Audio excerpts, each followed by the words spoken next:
وعلى آله وصحبه أجمعين. اللهم رب اشرح لي صدري ويسر لي أمري واحلل عقدة من لساني يفقه قولي. سبحانك لا علم لنا إلا ما علمتنا إنك أنت العليم الحكيم. ربي أدخلني مدخل صدق وأخرجني مخرج صدق واجعل لي من لدنك سلطانا نصيرا لا حول ولا قوة إلا بالله العلي العظيم. وبعد. Alhamdulillah, sama-sama kita memanjatkan rasa syukur kita kehadrat Allah Subhanahu wa taala di atas segala nikmat yang Allah kurniakan kepada kita. Nikmat yang paling besar yang kita nikmati sekarang ini ialah nikmat iman, insya-Allah, dan juga nikmat Islam. Dan mari sama-sama kita mensyukuri kan nikmat yang Allah kurniakan ini dengan senantiasa kita mentaati akan segala perintah Allah Subhanahu wa taala, dalam erti kata kita meningkatkan ketakwaan kita kepada Allah Subhanahu wa taala, melaksanakan apa yang Allah perintah dan meninggalkan apa yang dilarang oleh Allah Subhanahu wa taala. Syukur juga dapat kita sama-sama menunaikan solat maghrib sebentar tadi secara berjemaah. Mudah-mudahan Allah memberikan kekuatan bagi kita untuk terus istiqamah, khusus ini dalam kita melaksanakan salat secara berjemaah, sebagaimana yang kita sedia maklum akan kelebihan-kelebihan yang ada di dalam solat berjemaah itu. Alhamdulillah juga kita syukur kerana Allah masih lagi memberi peluang, memberi keringanan bagi kita untuk mengunjungi rumah-rumah Allah ini. Dan insya-Allah sementara kita menantikan tibanya waktu yang syak, sama-sama kita bermuzakarah, sama-sama kita meneliti perkara-perkara berhubung dengan agama. Mudah-mudahan kita menjadi insan yang dekat dengan agama, dekat dengan din Islam itu sendiri. Inna dina indallahil Islam, sesungguhnya din di sisi Allah adalah Islam. Din dalam erti kata cara hidup. Cara hidup kita ini adalah cara hidup yang ditetapkan oleh Allah Subhanahu wa taala melalui syariat-syariatnya, melalui perundangan-perundangan, melalui ketetapan-ketetapan yang telah Allah tetapkan. Biar kita melaksanakan apa yang kita lakukan ini mengikut syariat yang ditetapkan oleh Allah Subhanahu wa taala, yang menjadikan kita insan yang akan senantiasa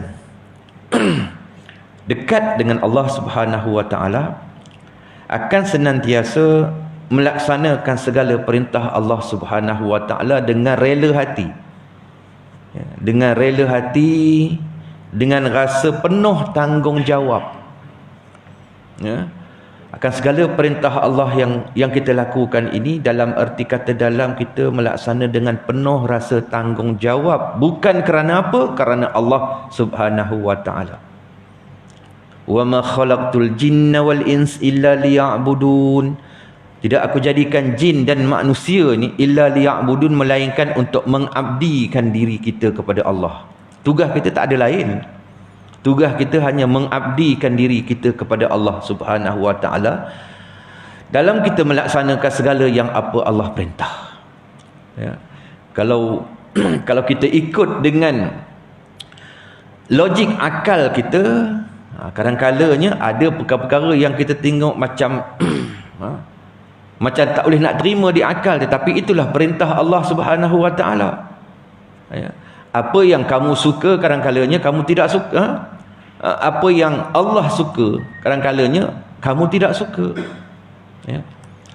Jadi apa juga perintah Allah Subhanahu wa taala ini, sesuatu yang telah diputuskan, maka kita kena patuh dan taat kerana kita sebagai hamba Allah Subhanahu wa taala. Ya.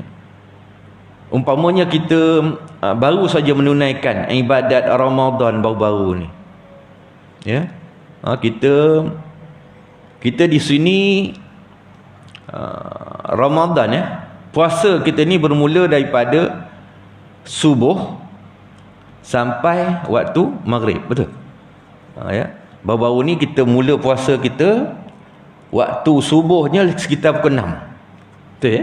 Lebih kurang pukul 6. Sepanjang 30 hari Ramadan 1444 Hijrah baru-baru ini, lebih kurang pukul 6 subuh, berbuka kita lebih kurang 7.30 katakanlah. Ya, maknanya 12 jam, 13 jam setengah. Itulah dia punya masa kita berpuasa di sini, di Malaysia. Ya. Saya baru balik satu negara. Saya pergi ke Central Europe baru-baru ni. Sampai-sampai sana saya pergi tu 4 Syawal. Kalau 4 Syawal ni maknanya tak jauh daripada Ramadan lah. Ya. Hari pertama saya sampai tu, kami dibekalkan dengan, kita tengok waktu solat. Waktu solatnya subuh 3.55 pagi subuh. Ya. Kemudian maghribnya gagap pukul apa? Maghribnya 8.51. Kalau saya pergi 4 Syawal, maknanya tak jauh daripada Ramadan yang baru habis dilaksanakan di negara tersebut. Saya pergi ke Switzerland baru ni, saya tengok waktunya sama, lebih kurang itu je. 3.54. Tak jari pada itu. Maknanya dia orang berpuasa tempoh hari mulanya pukul 4 sampai pukul 8.51 maghribnya. Agak-agak berapa jam? Berapa jam? Lebih kurang 20 jam lebih tu. Kita 13 jam setengah. Dalam keadaan baru-baru ni cuacanya agak sejuk. Kalau sejuk ni lagi cepat laparnya tu. Saya pergi ke satu tempat tu, kita pergi mengunjung satu masjid di Switzerland tu. Di Luzern namanya, kita pergi masjid tu. Yang mana masjid tu diimarahkan oleh warga negara Somalia. Saya tanya macam mana dengan Ramadan baru ni, pukul berapa jam berpuasa? Dia kata itulah waktunya. 3.50 pagi subuhnya, maghribnya 8.50, 8.30. Itulah tempohnya. Kata macam mana dengan Ramadan? Kata kita hamba Allah, kita patuh. Apa yang saya nak tekankan sini ialah apa juga perintah Allah Subhanahu Wa Taala, maka kita patuh. Sami'na wa ata'na. Perintah Ramadan satu benda yang wajib bagi kita, itu membuktikan tanda tunduk, tanda patuh kita kepada Allah Subhanahu Wa Taala. Dia kata ni orang Somalia yang ramai tempat tu. Kami pergi itu waktu Zuhur, penuh dengan anak-anak macam ni, penuh. Waktu Zuhur tu memang ramai remaja-remaja. Alhamdulillah. Tak ramai lah nampak orang yang bukan tua, dia veteran dah kata, tak ramai. Tapi yang penuhnya lah remaja, anak-anak yang mengimarahkan masjid di bandar tersebut, ya. Jadi tu maknanya lah kepatuhan kita, tunduknya kita, kita ni sebagai makhluk Allah, abdullah, hamba Allah ini, maka kita hendaklah patuh dan tunduk kepada segala perintah Allah Subhanahu Wa Taala. Itu bukti kita sebagai seorang yang beriman kepada Allah Subhanahu Wa Taala. Maka dinyatakan oleh penulis kitab ihfazillah yahfazka ini, jagalah Allah menjagamu. Dia dalam bab yang menyatakan tentang 10 kriteria orang-orang yang beriman, orang-orang yang taat kepada Allah Subhanahu Wa Taala.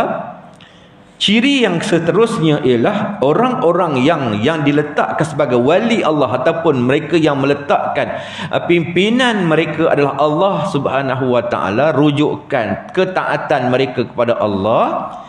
Kriteria yang seterusnya ialah mereka ini mencintai dan membenci semata-mata kerana Allah.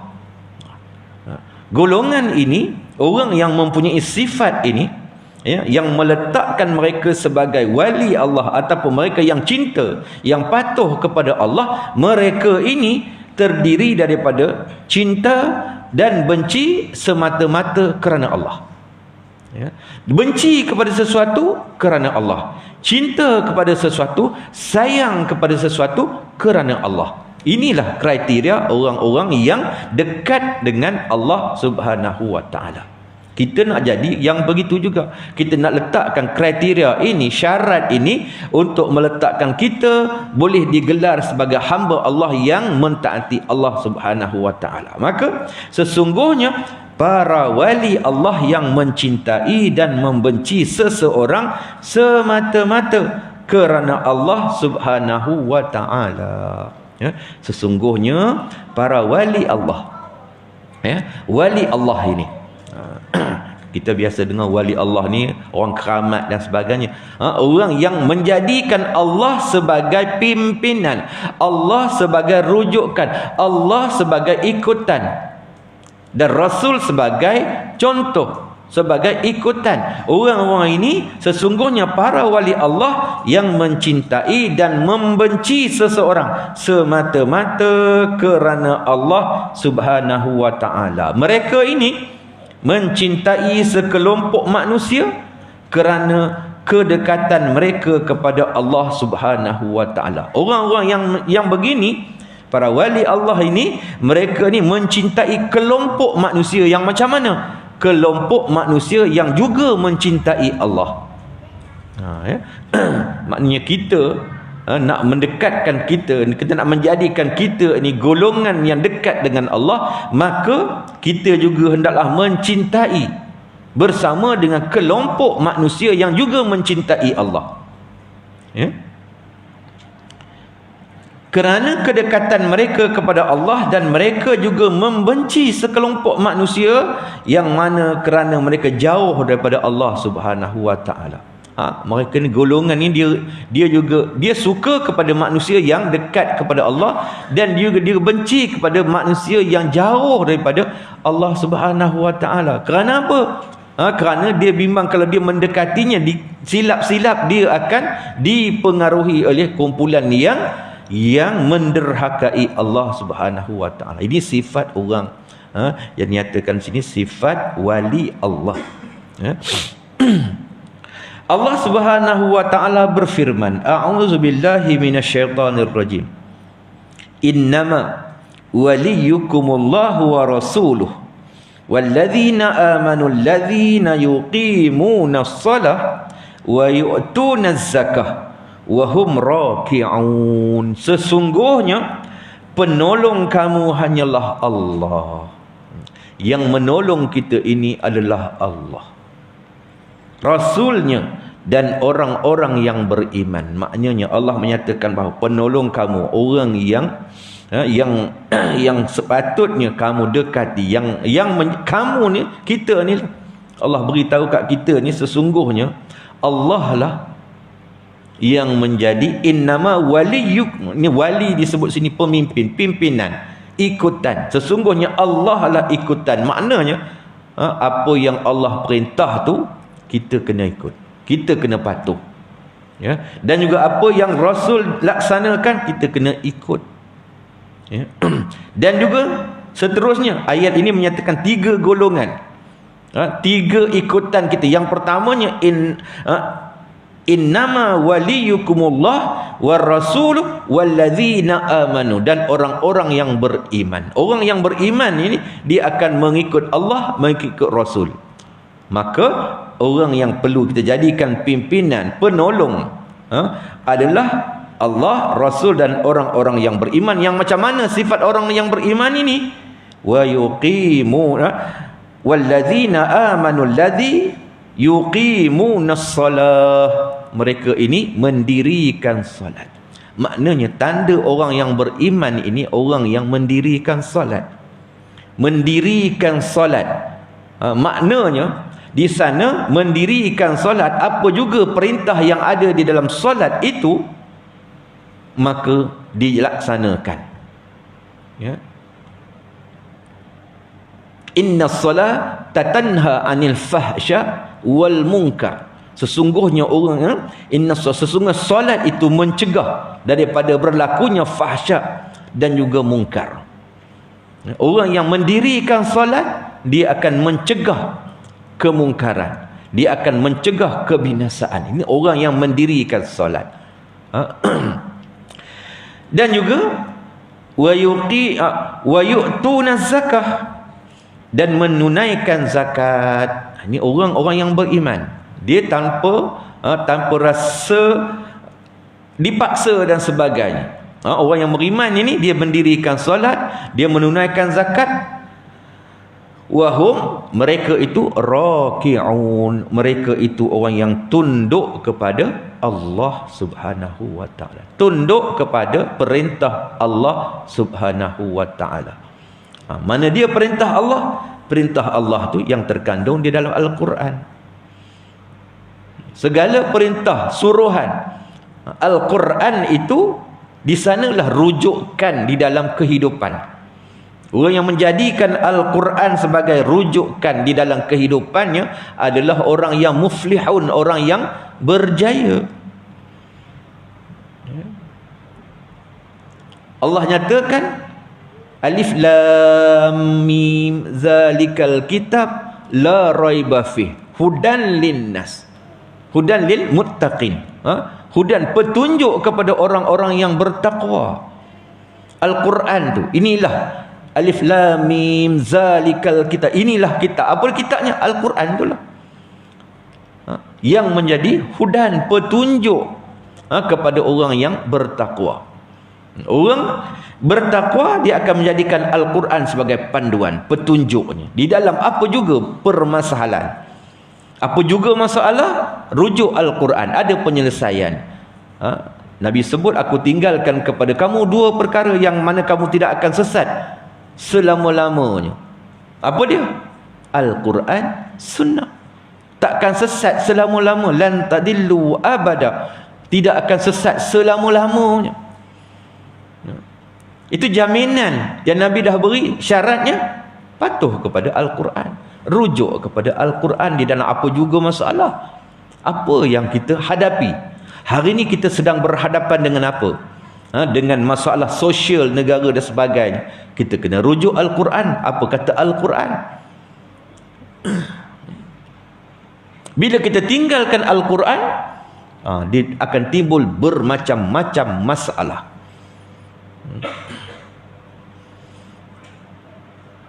Masalah kejiwaan hari ini. Tadi saya ada mesyuarat di unit hospital psikiatri petang tadi. Biasanya kita akan buat lawatan. Tak pernah sekali pun dalam sepanjang kami mesyuarat tiap-tiap bulan ni, hospital tu tak pernah yang kosong. Psikiatri ni, ya. Tiap kali adalah. Hari ni tadi 6 orang lelaki, 5 orang perempuan. Bulan sudah pun lebih kurang itu juga. Bukan orang yang sama, orang yang berbeza-beza. Dan baru semalam diluluskan akta berhubung dengan mental health, kesihatan mental, yang hari ini menjadi masalah dalam negara kita. Ada seorang pesakit tadi, ini masalah kemurungan. Dia duduk satu penjuru tu senyap je. Senyap, dia tak bercakap apa pun. Dia tak bercakap apa. Umur lebih kurang, tadi saya tanya bahawa umur lebih kurang 40 tahun umur dia.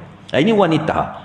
Dia duduk satu penjuru senyap, tak bercakap. Kita bertanya apa benda pun tak keluar sepatah pun perkataan. Dia menung saja. Bila ditanya apa masalah dia, kita tanya dengan doktor yang merawatnya, apa masalah dia ni? Masalah kejiwaan dia tu, dia kata memang tadi kemurungan dia bila dia tahap dia tadi kemurungan yang teruk. Ya, dia kata kalau kemurungan yang teruk ini berjalan ke apa benda semua perlahan. Dia nak pergi dia berdiri kat sini tadi, dia nak duduk di sini, berjalan dia tu memang macam terlalu perlahan. Ini dia kata ini tahap kemurungan yang tinggi.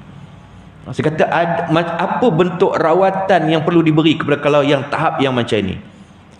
Dia kata tahap yang begini tak lain tak bukan ialah current. Itu tahap yang tapi mesti mendapat nasihat dari pakar bius dan sebagainya. Dia punya tengok dia punya kekuatan jantung dia dan sebagainya, berat badan dia macam mana. Ni tadi kemurungan, ya. Saya tanya apa punca dia. Punca dia rupanya ialah masalah rumah tangga. Suami dia ada skandal. Suami dia ada skandal yang menyebabkan dia tak dapat nak kawal, sehingga kan kemurungan. Tu seorang masuk bilik seorang lagi pula ceria benar pula. Yang tadi ni langsung tak bercakap, yang seorang ni terlampau ceria pula, masuk terus macam tak sakit kan. Tapi dia sakit. Dia sakit situ baru 3 hari. Dia masuk, orang sebelah bagan datuk tu, dia masuk tadi, apa pula masalah ni pula tu. Masalah bila tanya dengan doktor tu, dia masalah pressure daripada keluarga pula. Pressure daripada keluarga pun juga membawa kepada satu penyakit juga. Penyakit dia kata overestimate. Keluarga dia desak dia buat sekian-sekian kena ni. Tengok tadi yang ni perempuan juga, umur 27 tahun. Kelulusannya mechanical engineering. Mechanical engineering, perempuan 27 tahun. Dan dia punya masalah tu tadi. Masalah tempat kerja dia, tekanan dan sebagainya. Ayah dia beri tekanan sebagainya, maka dia tak boleh tahan. Akhirnya dia jadi macam tu.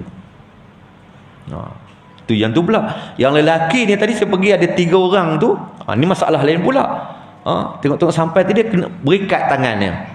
Apalah masalah ni pula? Masalah dadah pula. Tu Melayu 2 orang pun muda. Yang seorang tadi 21 tahun, seorang tu 25 tahun. Tak boleh kawal dah. Dadah pula. Pun disebab apa puncanya?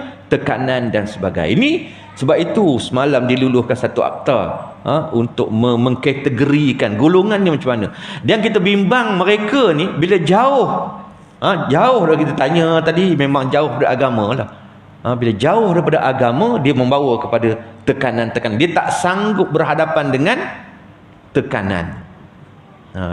Sebab itulah saya tanya balik kita, kena juga tengok latar belakang dan sebagainya. Bagaimana dengan solat. Bila tanya tang situ, dia angkat tangan lah. Tang situ bila kita tanya, dia angkat tangan. Dia kata keluarga dia tak beratkan benda tu. Bila tak beratkan benda tu, Allah kata. Bila kita jauh daripada Allah, itu benda dia tak akan mampu berhadapan dengan tekanan dan sebagainya. Hari ini hidup kita penuh dengan tekanan. Tekanan hidup memang dirasai, apatah lagi lebih-lebih lagi lepas Covid ini. Lepas Covid ni, tekanan yang dihadapi, sebab itu sampai ke tahap sekarang ini kemurungan. Sakit kemurungan ini adalah salah satu daripada sakit yang tinggi kadarnya.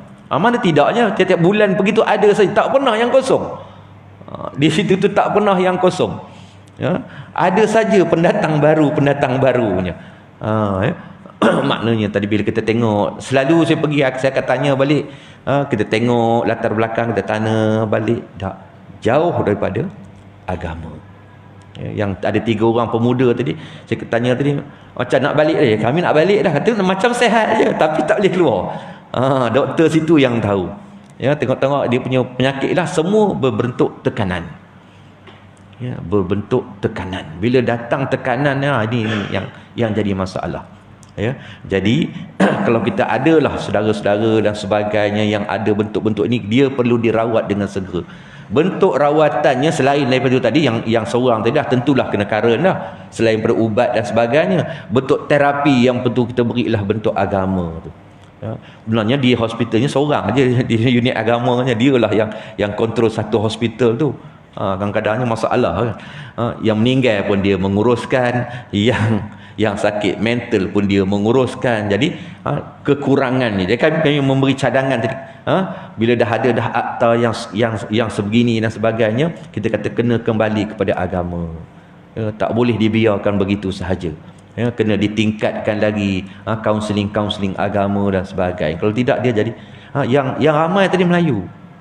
Ya, Melayu yang ramai. Yang murung tadi seorang, tu Cina seorang, India seorang, yang lain semua Melayu. Yang kita bimbang yang bagian lelaki tadi lah, dengan penglibatan dengan dadah dan sebagainya. Jadi ini benda-benda yang kita kembalilah kepada agama. Kenapa? Kerana Allah dah nyata dah bentuknya. Nak menyelamatkan ini tidak lain dan tidak bukan ialah kembali kepada Allah. Nyatakan sini kembali merujuk kepada Allah Subhanahu wa taala.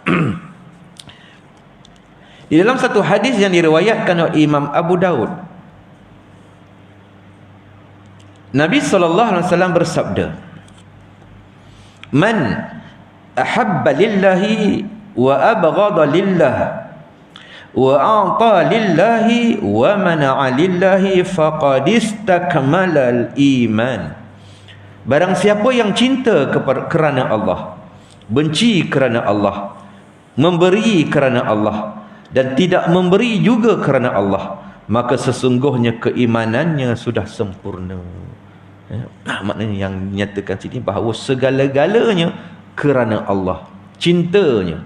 Kita melihat tadi, kita kesian dengan golongan ni tadi. Bagaimana bentuk kesiannya kita kata jalan penyelesaiannya balik kepada Allah. Apa juga masalah kita tengok, kembalilah kepada Allah. Kerana Allah beri jaminan. Kalau kita tak kembali kepada Allah, ini yang jadi masalah. Masalah negara pun macam tu juga. Apa juga boleh tak kembali kepada Allah, dia akan datang masalah demi masalah, masalah demi masalah dan sebagainya. Masalah ekonomi juga sebab apa? Tak nak kembali sepenuhnya kepada Allah. Masalah sosial dalam negara, ni nak jemput pula kumpulan bukan LGBT tapi pendukung LGBT lah, beria-ria, sungguh-sungguh nak bawa apalah manfaatnya. Walaupun dia kata boleh menjana ekonomi, menjana ekonomi dalam bentuk macam mana? Dalam bentuk maksiat, dalam bentuk yang tidak diredai Allah. Itu yang Nabi sebut, barang siapa yang cinta kerana Allah. Kita benci perkara itu berlaku kerana Allah, bukan saja-saja kerana benci, tak ada. Bencinya kerana itu kerana Allah. Kerana dia mengundang kepada masalah. Dia pasti akan mengundang kepada masalah. Itu yang jadi. Dia mengundang kepada masalah. Kita pun macam tu.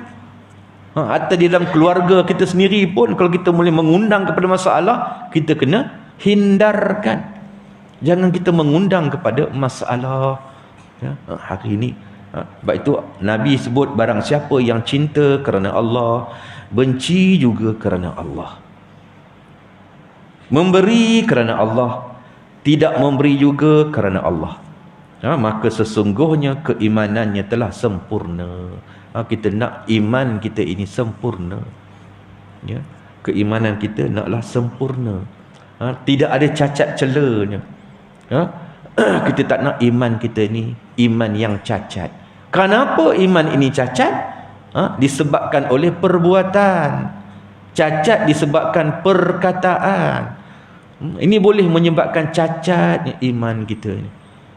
Mengiyakan benda ni tak apa, tak apa, kerana apa? Kerana untuk maslahah ini dan sebagainya. Jangan kita menggunakan akal yang sebegitu mengiyakan perkara-perkara yang Allah larang. Allah larang. Jangan kita mengundang kepada murka Allah Subhanahu wa taala. Murka Allah datang nanti, yang kenanya bukan orang yang buat maksiat saja, orang yang tak buat pun kena juga. Sebab itu kita bertanggungjawab. Bertanggungjawab untuk kita mencegah segala bentuk-bentuk mungkin kemungkaran-kemungkaran ini. Sebab Nabi sebut dalam sepotong hadis sahih, man ra'a minkum munkaran falyughayyir biyadihi fa illam yastati' fa bi lisanihi fa illam yastati' fa bi qalbihi wa dzalika adhaful iman. Barang siapa yang melihat kemungkaran, barang siapa, siapa-siapa saja lihat kemungkaran, bertemu dengan kemungkaran, hendaklah dicegah. Cegah macam mana? Mencegah dengan tangan. Maksudnya dengan kuasa. Kita ada kuasa kena cegah. Benda-benda yang salah, mungkar ini, cegah. Bila kita ada kuasa, tak ada kuasa, macam mana nak cegah? Cegah dengan lisan. Tegur, beri teguran, nasihat dan sebagainya.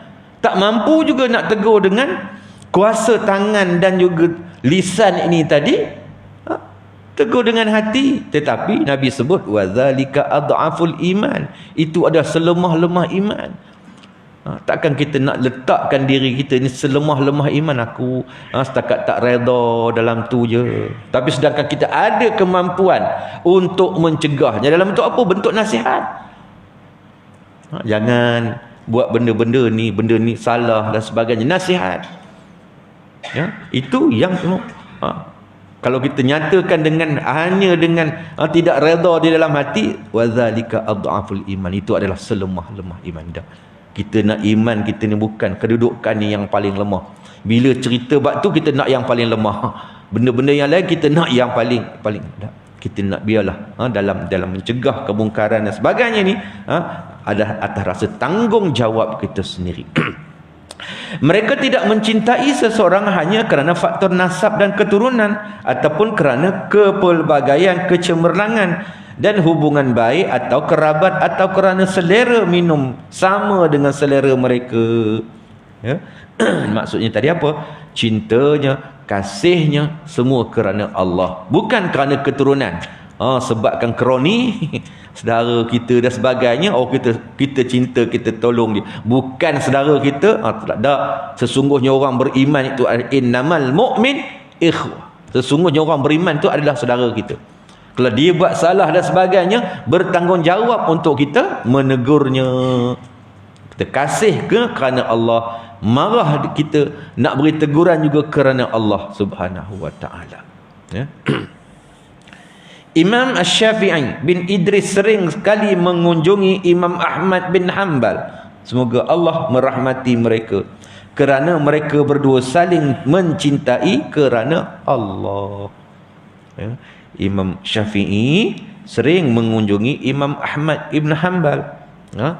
Kerana apa? Kerana saling cinta mencintai kerana Allah. Imam Syafi'i mendapat pandangan pada Imam Ahmad ibn Hanbal.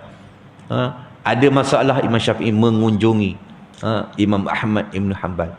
Ada masalah pula, Imam Ahmad mengunjungi Imam Syafi'i. Satu ketika Imam Syafi'i ditanya, "Wahai Tuan Guru, bagaimana mungkin Tuan Guru mengunjungi Imam Ahmad bin Hanbal sementara dia lebih muda daripada Tuan?"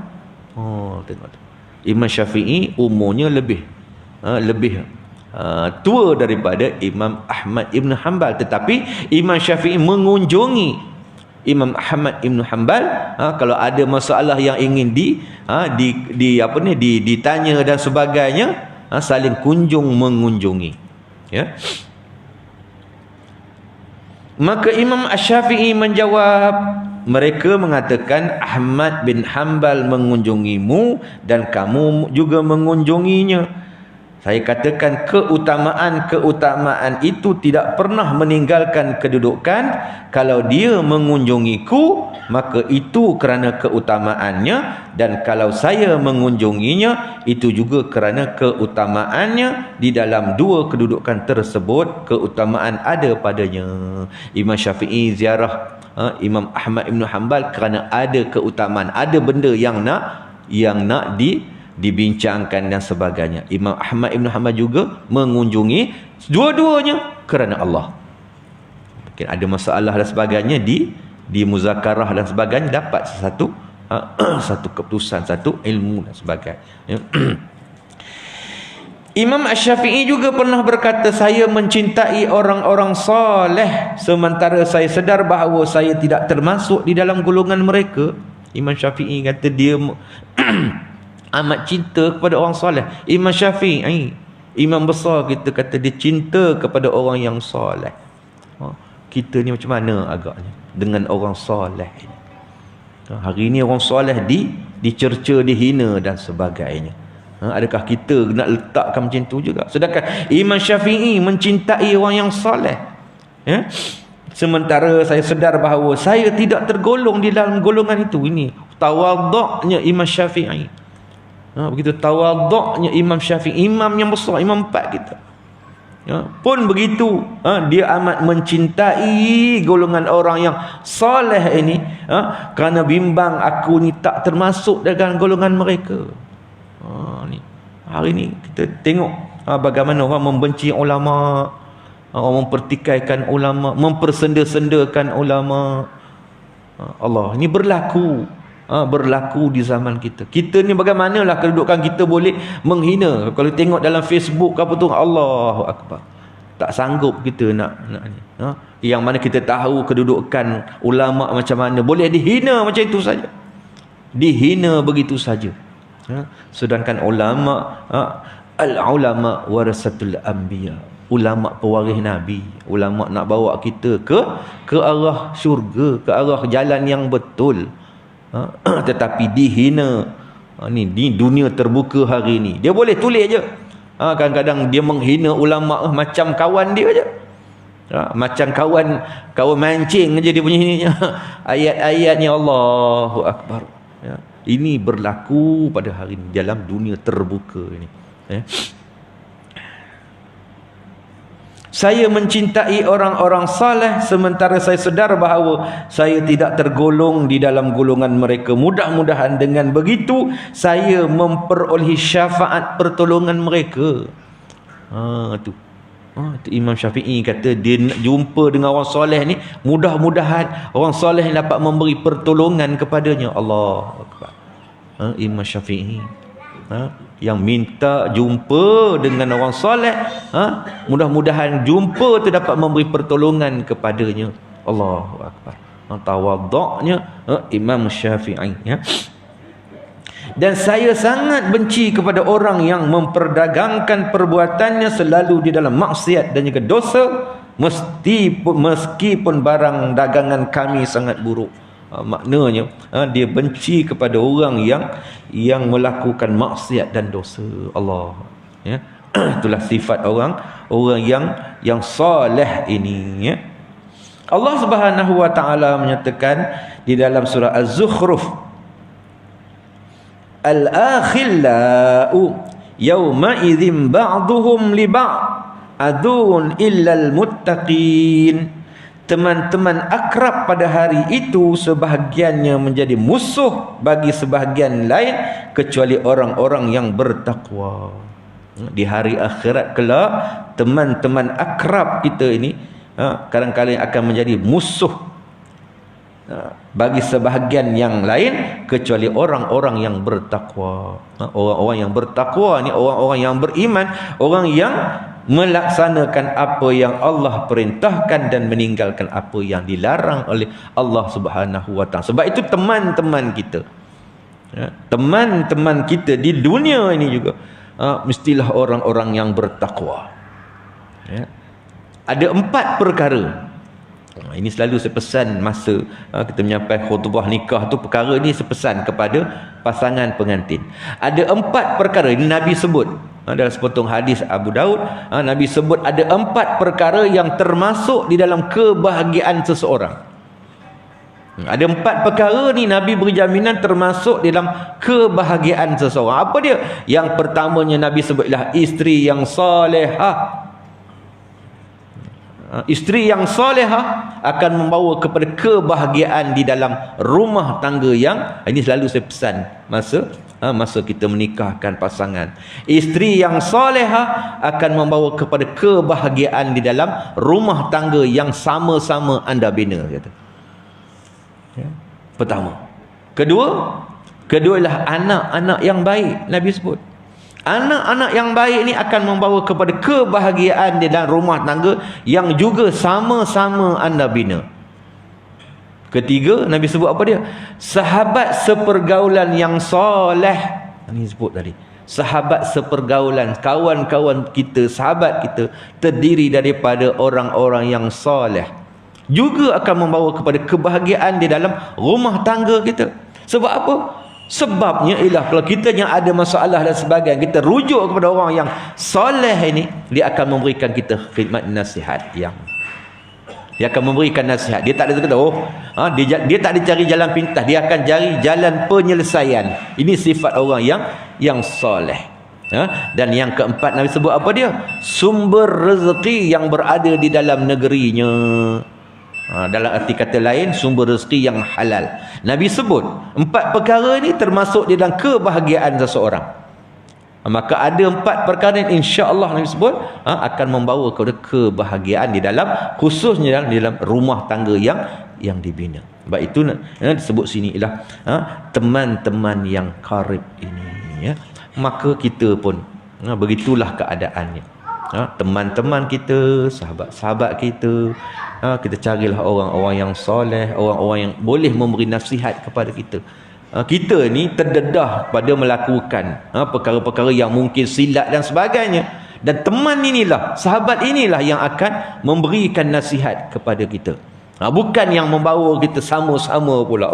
Bahaya juga. Teman pun nak cari sahabat ni pun kena betul-betul juga silap-silapnya. Kita kata kita nak bawa dia silap-silap, kita terbawa sama. Jangan.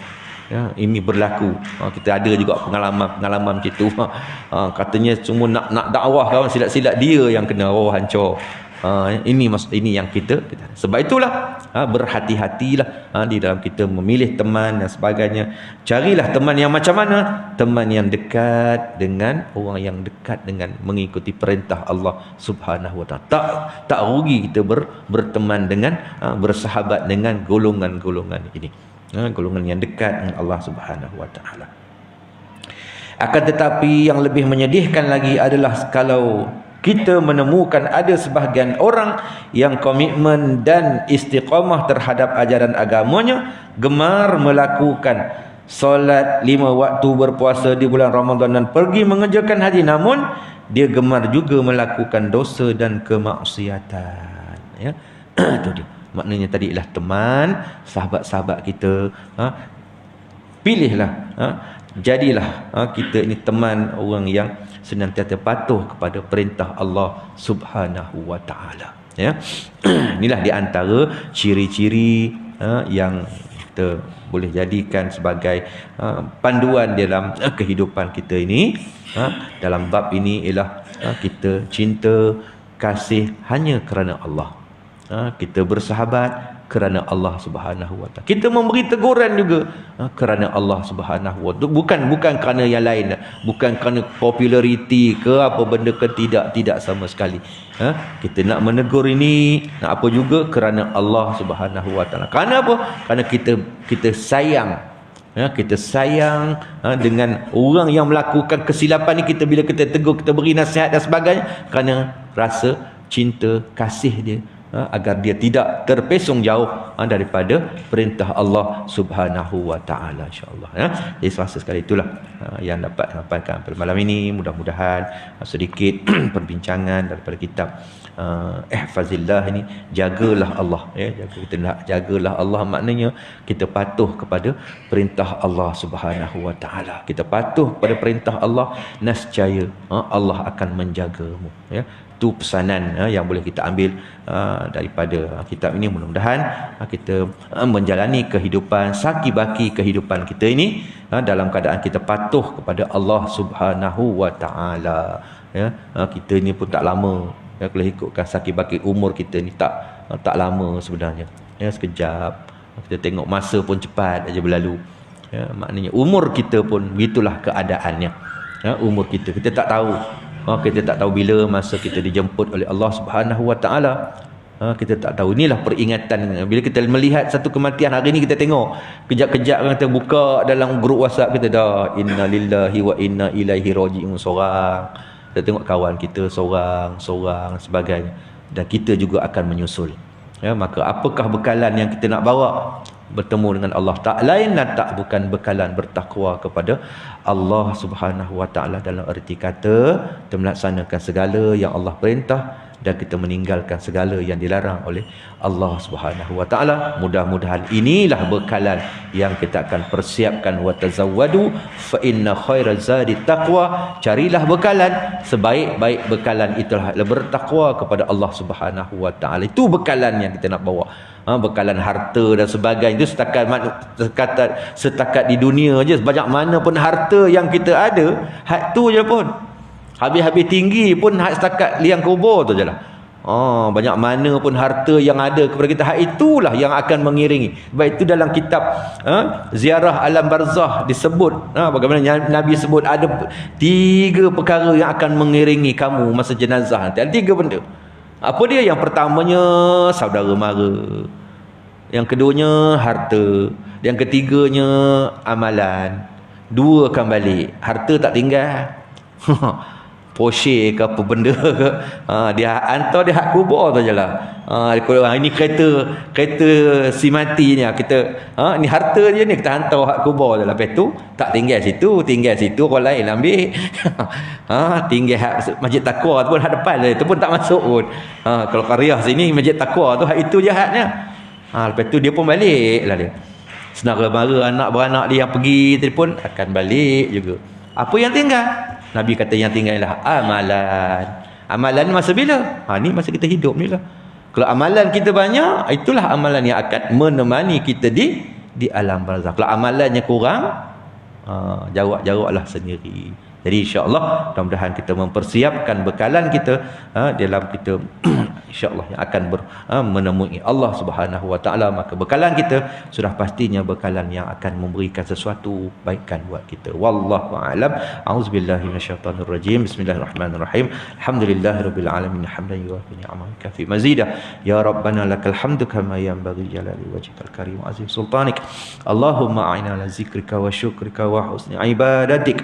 Allahumma ja'al jam'ana hadha jam'an marhuma wa tafarruquna min ba'dihi tafarruqan ma'suma. Rabbana atina fid dunya hasanah wa fil akhirati hasanatan wa qina adzabannar. Allahumma khtim lana bi husnil khatimah wa la takhtim alaina ya Allah bisu'il khatimah. Wa sallallahu wasallam ala sayyidina Muhammad walhamdulillahirabbil alamin. Akhiri dengan tasbih kafarah surah Al-Asr. Subhanakallahumma bihamdika asyhadu an la ilaha illa anta astaghfiruka wa atubu ilaik. Bismillahirrahmanirrahim. Wal 'asr. Innal insana lafi khusr illa alladziina aamanu wa 'amilus shalihaati wa tawassaw bil haqqi wa tawassaw. Assalamualaikum warahmatullahi wabarakatuh.